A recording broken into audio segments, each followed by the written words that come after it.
Welcome to Change. I'm Bonnie Carlin from the Senior Cafe at the Barn in Schaumburg, and I'm happy to be here with you today. We will be talking about staying safe and active for the winter season, and we have some wonderful people on our panel, our senior advocates. But before we begin, I'd like them to introduce themselves.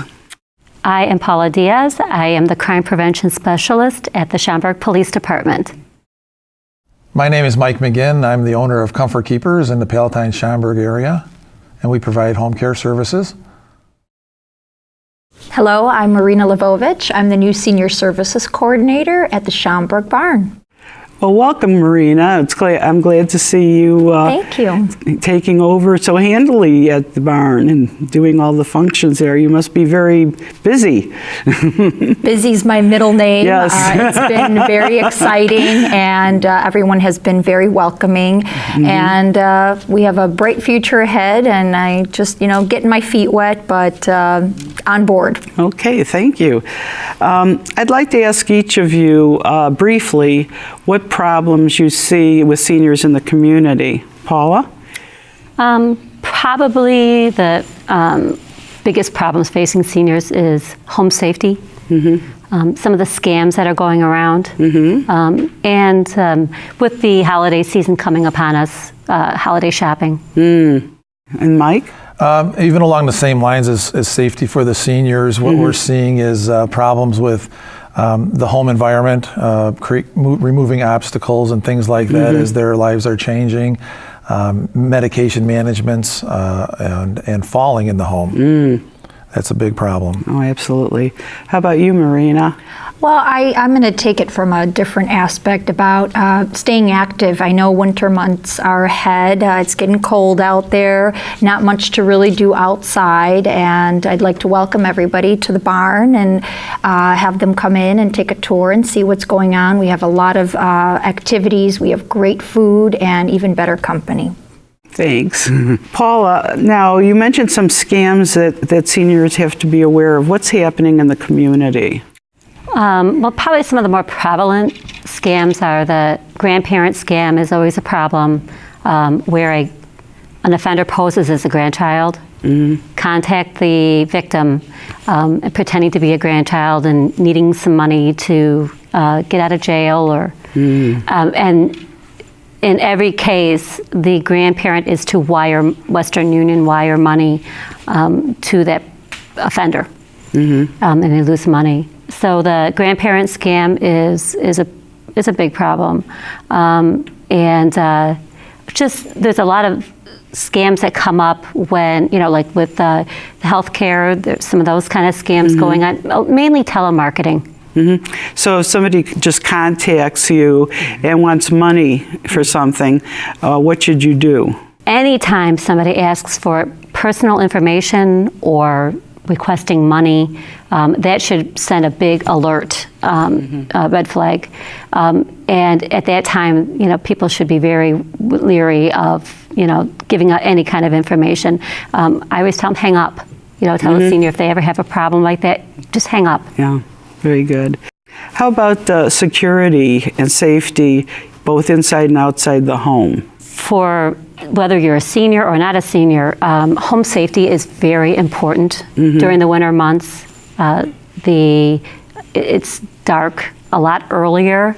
Lighting is very, very important. Lighting is probably the biggest deterrent against crime.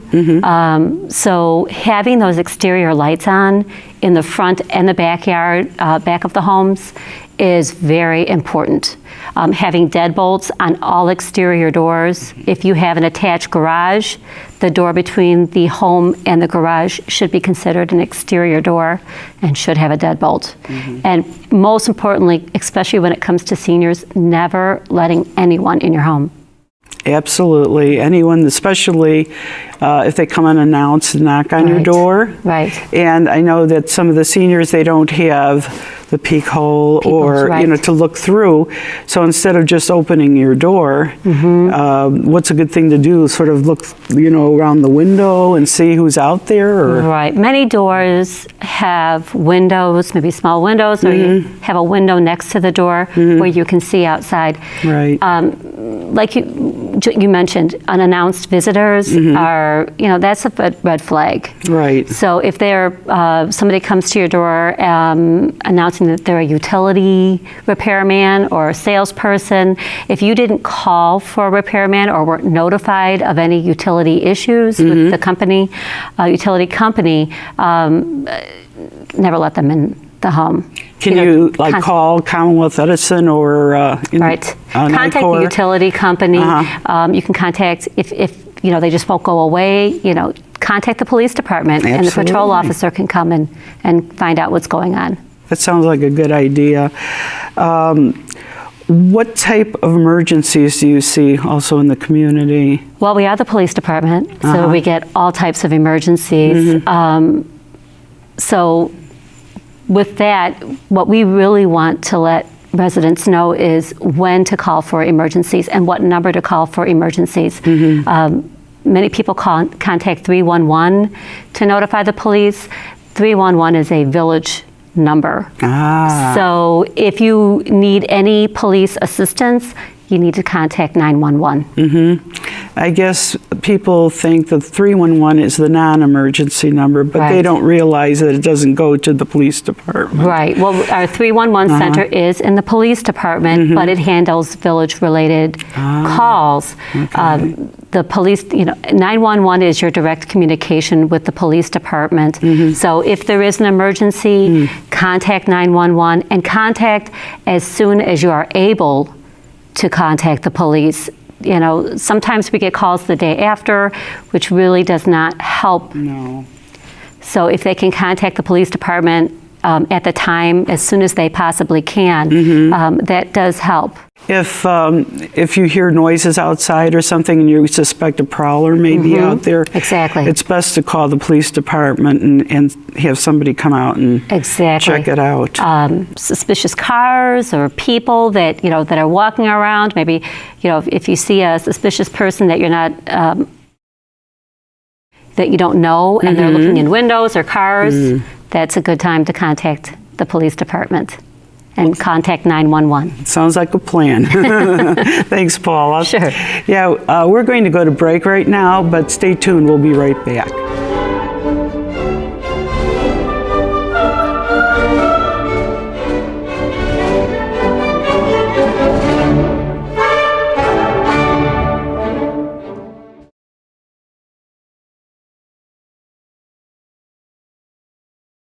Welcome back to Change. We're talking about keeping seniors active and safe this season. And Mike is with us. We want to talk to you. Thank you for coming in. What are the chief causes of sending seniors to an emergency room? Well, there is a plethora of reasons that seniors do go into the ER today, but the three common ones are falls, mismanagement of their medications, and that can be under-medicating or over-medicating, and also dehydration or lack of nutrition. I see. If they're alone, they live alone, does that present a problem?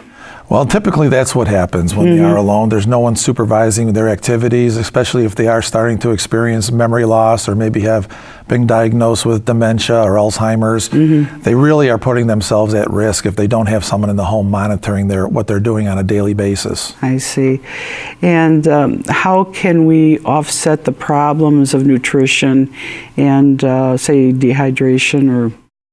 Whenever a senior is going home from a hospital stay, the doctors are always recommending that they improve their diet, drink lots of fluids, but the problem is they don't remember to do so. And the dehydration part is fairly simple to monitor, but you just have to keep drinking frequently. And having someone in the home with them often can just keep them on track for that by just cueing them, to have another glass of water every couple of hours. The nutrition side is a little different. Today, what happens is the seniors are willing to eat, and it's just that they can't get out to the store. Maybe the keys have been taken away, and so they don't have anyone to drive them out to go shopping, or maybe they don't have the ability to stand in the kitchen and stand and prepare a meal, or even just need a little bit of cueing to tell them it's time for breakfast or lunch or dinner. And then sometimes when they're alone, they probably don't even feel like eating a lot of times. Sometimes they're a little bit depressed and they don't think about eating. They're stuck in front of the television. And where if there's someone in the home, they'll be able to do the shopping for them, or even take them shopping, or prepare a meal that they enjoy. But there are other services that you can order that will bring food to the home, but sometimes it's not something that they enjoy. And so having someone that can prepare their favorite meals might be more desirable. Oh, that's great. What about falls in the home? Falls is a big problem. That is the number one reason for folks going into the emergency room today.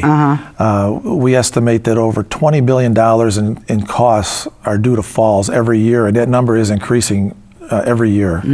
What we've found that by going into a person's home and doing a survey or a checklist of the different things that they can improve within the homes might minimize them falling. And if you start and just go into each individual room in the house, there's some very logical things you can do, like in a bathroom you can install grab bars, or maybe a seat for them to shower with, or remove throw rugs from the floors if they're using a walker, and any loose cords and things like that. Or maybe a room is dimly lit, you can improve the lighting in the room. And if you go into each room in the home, you can find little things like that that might improve their situation to minimize that fall. What we found in a study we've done with an insurance company is that by having someone in the home as a caregiver for a person, they've been able to reduce falls by over 50%. Wow, that's significant. Which is a significant number. Absolutely. If a senior decides they want to stay independent and be in their own home, are there any guidelines to look for when hiring somebody to be in the house with them? There are. The number one thing is you want to make sure you're getting a licensed home care agency to work with, because there are rules and regulations they must follow.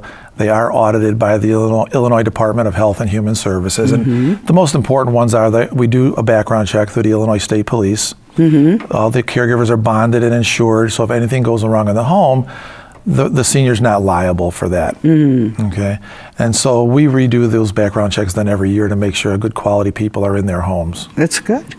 And as far as medication goes, is there anything they can do to help remember to take their medication? There are. If a person is in the home, that's probably the best way, because they can remind them to take medications at the prescribed times and observe that they're taking the right dose. And then actually observe that they actually took it. Reminding someone to take it is one thing, but having them actually take it is another. However, we do have some medication dispensing capabilities that are available that will give a person an audible alert that it's time to take their medications. Really? And it will remind them within the hour, every 15 minutes, to take that medication. If they don't, it'll call someone on a phone tree to remind them that mom or dad is not taking their medication. And then they can call the patient and ask them to, if everything is okay, and why didn't you take your medication? Would it be okay if I showed you? Oh, absolutely. We'd love to see it.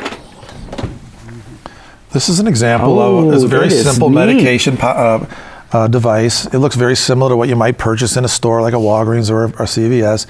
It's a 7-day planner, and the flap will actually light up for the dose you're supposed to take at the right times, and an audible alert will come out here saying, Mike, take your medications at 9 o'clock. And you can even program a voice in there that's familiar to the person, so they, maybe a grandson or a granddaughter, to make it a little more enjoyable to take their medication. And that's another way of just making sure they're getting their medication. If they don't open the flap at the right time, it'll remind them, like I said, and then to the point where if they don't take it, then they will call someone and let them know. It's great. Yeah. Can you tell us a little bit about the Northwest Suburban Alliance on Domestic Violence? Sure. The Northwest Suburban Alliance on Domestic Violence is an organization that promotes awareness and prevention of domestic violence in the Cook County area. It's actually sponsored by Senator Matt Murphy in Palatine. And my involvement and my office's involvement is really focused on elder abuse.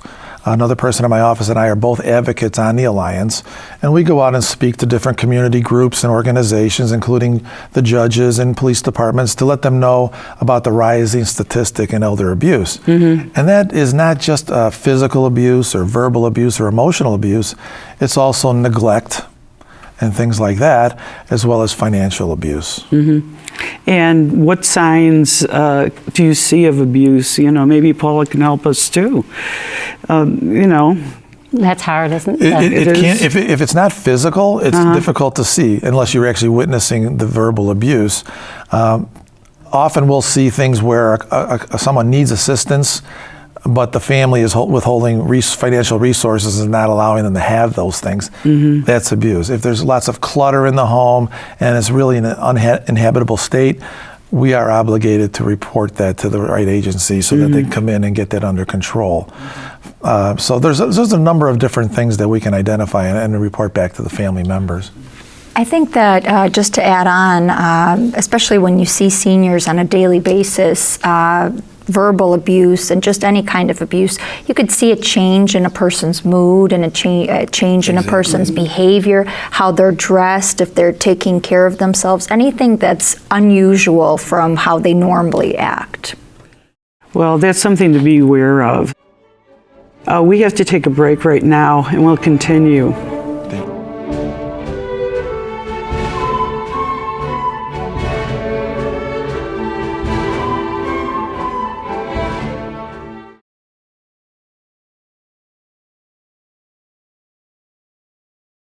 Welcome back to Change. We're talking about keeping people active and safe in this holiday season. And Mike was explaining to us about the medication reminder, but we have one more thing that he brought with, and I'd like him to explain it now. Sure. A lot of folks have seen the commercial on TV where someone says, I've fallen down, I can't get up, and they press a pendant button around their neck. Yes. And this is an example of that kind of a product. There's a big red button where you can actually press the device here, but more importantly, there's a pendant that a person would wear around their neck, and we recommend they wear it at all times because it is waterproof, even if they go out. And this particular one has an exception to it in that it has a gyroscope inside it, and it actually will detect if you've fallen. Wow. A lot of folks are concerned if they fall and bump their head and are unconscious, how long are they going to lay there before they wake up and they can't press that button. This way it presses the button for you essentially and is able to get that emergency response quickly for them. Now, does this work outside the home as well, or only in the home? This one works in the home. It can work within 150 to 200 foot radius outside the home. We also have some other products available that have some extended ranges and even two-way pendants so that you can actually speak into the pendant. Very good. It's extremely helpful for people that live alone, especially. If someone's alone, at a minimum, I recommend they at least have something like this in place. Very good. Marina, moving along to the barn. Sure. I wanted to ask you about the meals that are served on a daily basis. Sure, and Mike gave a great segue for my portion. He said a lot of people during the holiday season, some of us are alone, some of us are unable to cook for ourselves, and you know that's very common among seniors. And over at the barn, we have meals Monday through Friday, even certain holidays we are open, as you know. I'd just like to read, here's a menu that we offer every month, and just as a sample for Monday, we're having chicken with wild rice, bread, peas, carrots, cheesy mashed potatoes, blended fruit juice, and a lemon cookie. That sounds good, huh? We're getting hungry. So these meals are prepared by a nutritionalist. They are the daily dose of everything that you need to have. We ask for a $3.25 donation, but no seniors turned away for any financial reasons. If a senior can't drive, how could they get to the barn? That's a great question. We have the Pace bus that comes, and we also have the Township Bus. I know that you have to register with the Township Bus first before they'll pick you up, correct? Correct, and they are such nice folks that work there, and they'll be glad to help anybody out. Bonnie, I forgot to mention for our menus, we also have what's called a salad bar, and we have that 1 or 2 times a week. And I know that there's people who are vegetarians, so that applies to all of you. We have a big array of different, salads and fruits, and we also provide a sandwich and a soup on those days, and that's also $3.25. And sometimes it's so much food that you can't possibly eat it all, and you can take it home for supper, right? You sure can. You sure can. Right.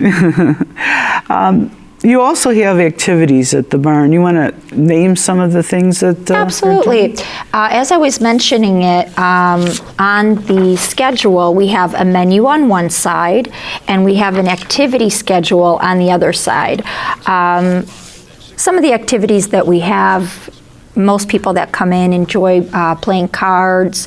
I think the barn is not just a place where people come in to get a nutritional meal. It's also a social place. I think that eating alone is, it's sad and it's depressing. And over at the barn, people, are smiling, people are happy, they come in, they have great company, and we play cards. The biggest thing over at the barn is definitely bingo. I think 5 days a week, the bingo is here to stay. True. So we do play bingo 5 days a week, and we have great sponsors, some of us that are sitting right over here. Oh, absolutely.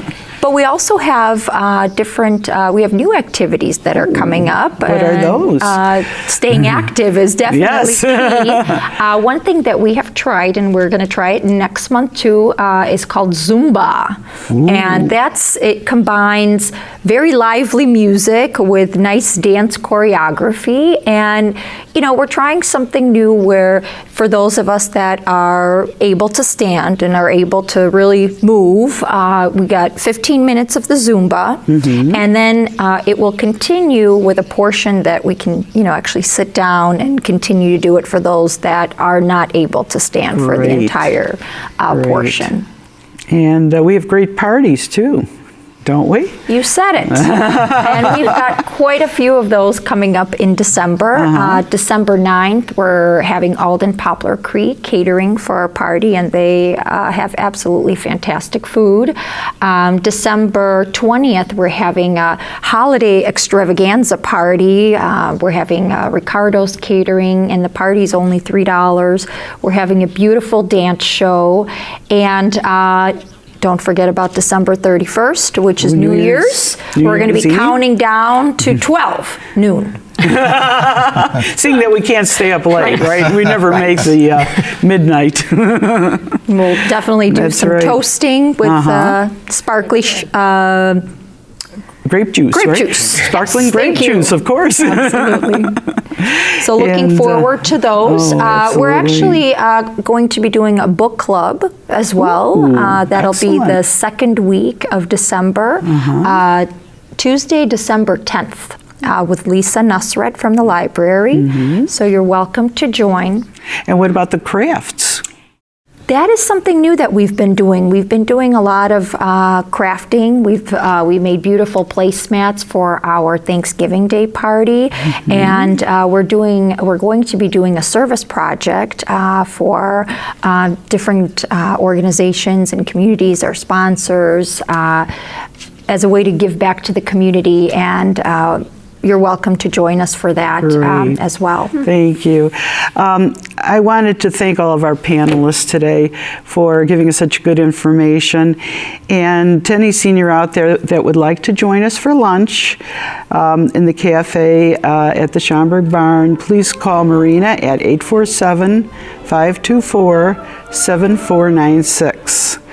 We look forward to seeing you, and bye for now. Bye. Thank you.